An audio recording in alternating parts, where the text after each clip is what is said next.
Mr. David Foster is a 15-time Grammy winner. Why?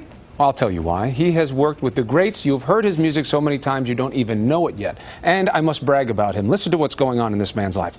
Hitman, David Foster and Friends. It's a CD, DVD, 2 discs in 1 case, in stores now. Hitman, David Foster and Friends, going on a U.S. tour starting April 29th. To be exact, look, he is unfazed by his own genius. Look at him there, sitting there. Hitman, David Foster and Friends, great performances on PBS, airs in the beginning of December. Why so much attention for this one man? Because he deserves it. Let me ask you this.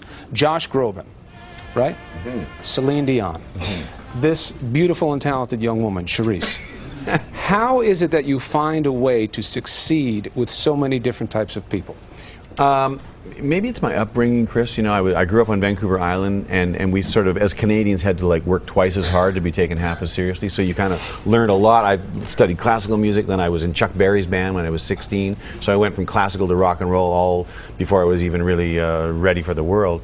And I don't know, I love all kinds of music, and you see somebody like Charice, it's just undeniable. I mean, I just can't wait to make a record with this girl. I'm excited. I'm always excited. Is there a sensation? Is there something that you can identify that you feel inside that sparks a creative process once you know who you're going to be with? Well, you know, I love to say about stars per se, and I've worked with a lot of them, is that you sort of feel they're in the room when they show up, even if you don't see them, and you know they've gone, even though you don't see them leave. And this one's got that, like, in an amazing abundance. You know, when you feel Charice come into the room, then when she sings, it's like icing on the cake. And she's also got a great memory. We had changed the arrangement last minute, and she got it. You would probably not be able to do that, Chris, if I changed the arrangement on you. I cannot read the words on the teleprompter accurately, consistently, but that's why I do it. I like you talking about me rather than me talking about you. It is nice. Yeah, it's I like talking. Nice. It's easy. I got a lot to say. Now let me ask you this: when you had David Foster come, you knew that you were going to combine. What did you think of that? I think it's amazing because, well, working with him, you know, he's very funny and very comfortable to work with. He's like my dad. Hey, Dad. I like this. That's more like your grandfather, but that's okay. No, but I can still make music. You don't look old. Well, you know, Charice actually in the Philippines sang a lot of the songs that I wrote and produced, so she was very familiar with my music, with perhaps not knowing my name. When did you first love to sing? How young? 16 now. When did it start? I started to sing when I was 4. 4 years old. Yeah.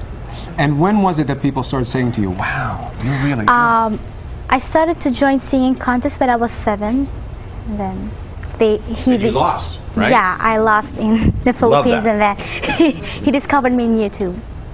The YouTube? Yeah, with a little help from Oprah. It's kind of cheating. I'm making you out to be this creative genius, and then you're on YouTube.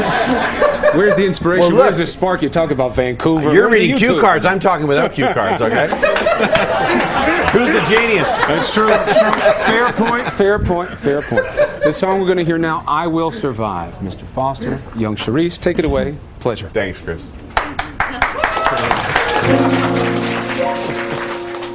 First I was afraid. I was petrified. Kept thinking I could never live without you by my side.